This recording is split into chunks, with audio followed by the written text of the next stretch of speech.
আমার আব্বুকে আমি চোখের সামনে নিঃস্ব হতে দেখেছি, কিন্তু কাউকে আমার আব্বুর পাশে থাকতে দেখিনি। আমার আব্বু যখন ছোট ছিল ফুপুর বাসায় আসছিল পড়াশোনা করার জন্য, কিন্তু আমার ফুপু আমার আব্বুকে পড়াশোনা না করিয়ে গ্যারেজে কাজে লাগাই দিয়েছিল।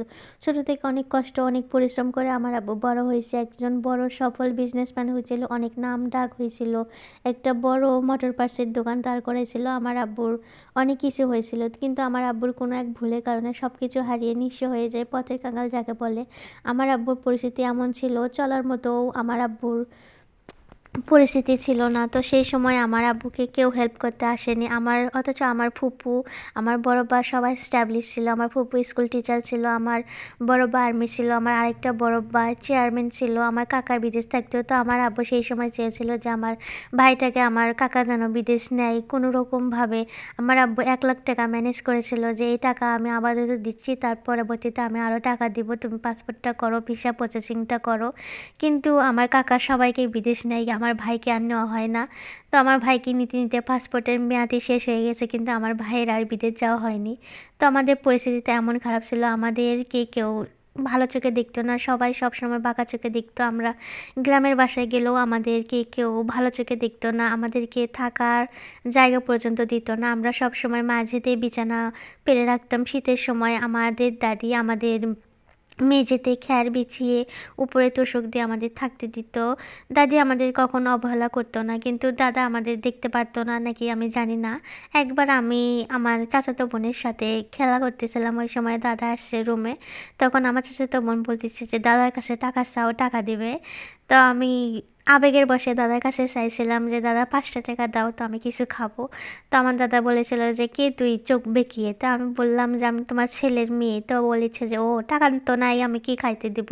তো সেই মুহূর্তে তো আমার আরেকটা চাচাতো ভাই এসে আমার দাদার কাছে টাকা চাইছে যে দাদা টাকা দাও তো কিছু খাবো। তখন দাদার সাথে সাথে 50 টাকার নোট বের করে টাকাটা দিল আর বললো যে কি করবি টাকা। তো বললো যে খাবো। তো ওকে দিল, আমাকে দিল না। বিষয়টা দেখে আমার চোখ দুটো ছলছল হয়েছিল, কিন্তু কি করব।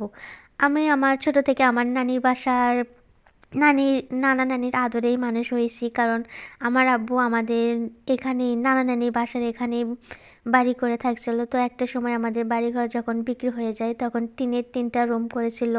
তো টিনের রুমে যখন বর্ষাকাল আসতো, টিন ফোঁটা হয়ে বৃষ্টি পড়তো টুপ টুপ করে। একদিন বৃষ্টির রাতে, ঝড়ের রাতে বৃষ্টি এসে রুম রুম ভরে গেছিলো, উপর থেকে টিন ফোঁটা হয়ে বৃষ্টি পড়ে আমার পুরো শরীর ভিজে গেছিলো। আমি বুঝতে পারিনি, সেই রাতে আমি ঘুমাইছিলাম। তো বৃষ্টির পানিতে আমি ঘুম থেকে জাগা উঠে দেখি আমার পুরো শরীর ভিজে গেছে। তখন আমি চিৎকার দিয়ে কেঁদে উঠছিলাম। তো আমার আব্বু দৌড়ে এসে বলে যে কী হয়েছে। তো বললাম যে দেখো আমার পিঠগুলো এগুলো ভিজে গেছে, তুমি টিন ঠিক করো না। তখন আমার আব্বুর চোখ দুটো ছলছল হয়ে গেছিলো, কারণ বলার মতো কোনো কিছু ছিল না, কি আর বলবে, টাকা পয়সা নেই। তো আমি তখন সে মুহূর্তে চুপ হয়ে গেছিলাম। তো মেয়ে যদি বাবার পরিস্থিতি না বুঝতে পারে তাহলে আবার কেমন মেয়ে। তো আমার ঘটনা আরেকটা বলি। তো আমরা যখন গ্রামের বাসায় যেতাম তখন কেউ টিভি দিত না, কারণ আমি টিভি দেখতে অনেক পছন্দ করতাম। আমাদের রুমের ভিতর যাওয়া তো দূরে থাক, দরজার রুম আটকায় রাখতো, আমাদের কেউ রুমে যেতে দিত না। আমরা পড়তে আঙিনা অথবা দাদির রুমে থাকতাম। তো আমার তো খুব টিভি দেখার নেশা ছিল। তো আমি একবার আমার চাচার মানে আমার বড়বার রুমে গিয়ে আমি টিপি দিছিলাম।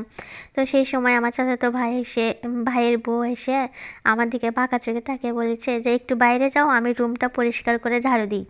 তা আমি তো রুমের বাইরে যেয়ে দাঁড়াইছি। তো রুম পরিষ্কার করে ঝাড়ু দেওয়ার পরে তো আমি আবার যেতে নিচ্ছি, তখন আমাকে বলছে যে তুমি তো নোংরা, তোমার হচ্ছে যে পরিষ্কার ভালো স্যান্ডেল পরে পাটা ধুয়ে আসো, তারপরে টিভি দেখো। আর এখন তো টিভি দেখার সময় না, মানে এরকম করে এমনভাবে বলতেছে যাতে আমাদের বাসায় কখনো টিভি ছিল না, আমরা কখনো দেখিনি, আর আমি নোংরা, আমার গায়ে থেকে 1 বালতি ময়লা পড়েছে। তো বিষয়টা আমার দেখে খুবই খারাপ লাগছিল, কি আর বলবো, কপাল যেখানে খারাপ সেখানে আর কি, মানুষকে দোষ দিয়ে কী করবো। তো আমার আব্বুর এই পরিস্থিতি যে পরিস্থিতি হয়েছিল এই পরিস্থিতি থেকে উঠতে প্রায় ৮ বছর সময় লেগেছিল। এই ৮ বছরে আমরা অনেক কষ্ট, অনেক মানুষের অবহেলা, অপমান সহ্য করেছি। তো আমার বড় ভাই যদি আমার আব্বুর পাশে না থেকে ব্যবসার দাঁড় না করাইতো তাহলে হয়তো এই পরিস্থিতিটা আরও কিছুটা দিন থাকতো। অনেক অপমান, অনেক কিছু সহ্য করেছি। সব কিছু আপনাদের সাথে আস্তে আস্তে শেয়ার করব ইনশাল্লাহ। তো আমার আব্বু আমাদেরকে কখনো কোনো কিছুতেই কষ্ট দেয়নি। সব কিছু আমাদেরকে সব কিছু দেওয়ার চেষ্টা করেছে। একদিন আমার আব্বু মানে আমাদের যখন নতুন বাড়ি হয়, বাড়ি করার সময় তো আমার চাচিকে দাওয়াত দিয়েছিল আমার আব্বু। তো আসছিল চাচি, এসে আমাদেরকে বাড়ি দেখে বলে যে এদের এত কিছু ধ্বংস হলো, এত কিছু হারাই গেল, তবু এরা ছাদ ঢালাই দিয়ে বাড়ি করলো, আর আজ পর্যন্ত আমরা বিদেশ থেকে কোনো কিছু করতে পারলাম না। চাচির তো মুখ ভার। পরে কাকাকে বলে যে ওরা বাড়ি করছে, আমাদের বাড়ি করতে কি, মানে এক পর্যায়ে জিত। পরে ওদেরও বাড়ি করা হলো। তো একদিন আমাদের বাসায় আরেকটা আসছিল আমার বড় যে আর্মি, ওনার কথাই বলি, দেখো মানুষের রুচিটা কতটা নিচ হইলে এরকম কাজ করে।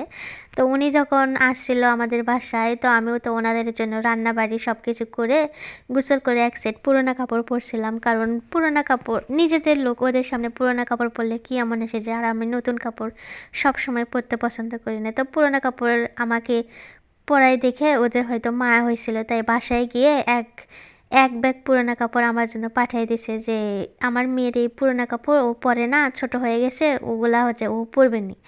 তো পাঠাইতে পরে আমার আব্বুকে আমার আম্মু বলতেছে দেখো তোমার ভাইয়ের বউয়ের কত রুচি, আর সে আমার মেয়ের জন্য পুরোনো কাপড় দিছে, আমার মেয়ে কি তার কাছে কাপড় চাইছে। তো বিষয়টা দেখে আব্বুর খুব রাগ, সে কেন আমাকে পুরোনো কাপড় দিলে, খালি আমার সামনে দিলে হতো, তাহলে ওর অবস্থা আমি কি করতাম, দেখাইতাম ওরে মজা। তো ওসব কাপড় সব কিছু আমি ব্যাগ দিতেই চাইছিলাম, কিন্তু পরে আর ওরা আসেনি। আর আরেকটা বিষয়, সেটা আমার ফুপু যখন স্কুল টিচার, তার অবশ্যই উচিত ছিল আমার বোনের জন্য নতুন কাপড় নিয়ে আসার। কিন্তু আমার বোন যখন হয়, আমার ছোট বোন যখন হয়, তখন আমার ফুপু আমার ছোট বোনকে দেখতে আসছিল। তার ছেলের মেয়ে হয়েছিল, ওই মেয়ের পুরোনো ওগুলো কাপড় যেগুলো ছিল ছোটোবেলাকার, ওইগুলো সব কাপড় নিয়ে আমার বোনকে দেখতে আসছিল এক ব্যাগ। তো বিষয়টা দেখে আম্মুর মন খারাপ যে আমি গরিব ঘরের মেয়ে, আমি ছোট লোকের মেয়ে, এই কারণে তাদের এত অহংকার, এত আমার মেয়েকে দেখতে আসছে পুরোনো কাপড়। আর নতুন মেয়েকে দেখতে কে কে বা পুরোনো কাপড় নিয়ে আসে। তো আমার ফুপা আসছিল। তো যাই হোক, এখন আল্লাহর রহমতে আমাদের দিন পাল্টাইছে, আমার আব্বু আবারও আগের অবস্থায় ফিরে আসছে। এখন আল্লাহর রহমতে আস্তে আস্তে সব কিছু স্ট্যাবলিশ হবে। আমার বড় ভাই একটা ভালো বিজনেসম্যান, আমার আমার ছোট ভাই বিদেশ থাকে, আমার আব্বু মানে সব দিক দিয়ে এখন আলহামদুলিল্লাহ আমরা। তো আরেকটা কথা কি, সেটা আমার বড় ভাই যেটা আর্মি ছিল, ওর জায়গা আমাদের এখানে 500 কিনে রাখছিল। আমাদের বাড়ি করার কথা শুনে সে বলতেছে যে তোমরা বাড়ি করতেছো, তোমাদের বাড়ি করার কি দরকার, ব্যবসায় হাল ধরো, ব্যবসাতে ইনভেস্টমেন্ট করো, আরও বড় লোক হবা, আরও টাকা পয়সা হইবে, দরকার হলে আমার ওই 5 শতক জায়গায় তোমরা বাড়ি করে থাকো কিছুদিন, তারপরে না হয় কোনো একটা কিছু করো। তো আমি ওদেরকেই বলতে চাই যে তোদের যদি এতই হেল্প করার ইচ্ছা থাকতো, তো আমরা যখন নিঃস্ব হয়েছিলাম সেই সময় তো হেল্প করতে আসিস না, আর এখন যখন আমরা কোনো কিছু সব কিছু করে আমরা এখন ভালো ভালো একটা অবস্থানে আসছি, তখন কেন তোর বউ পুরানা কাপড় দিয়ে আমাদের হেল্প করতে আসছে, আর তুই কেন তোর জায়গা দিয়ে আমাদের হেল্প করতে আসছিস। তো আমাদের দিন পাল্টাইছে আলহামদুলিল্লাহ। তো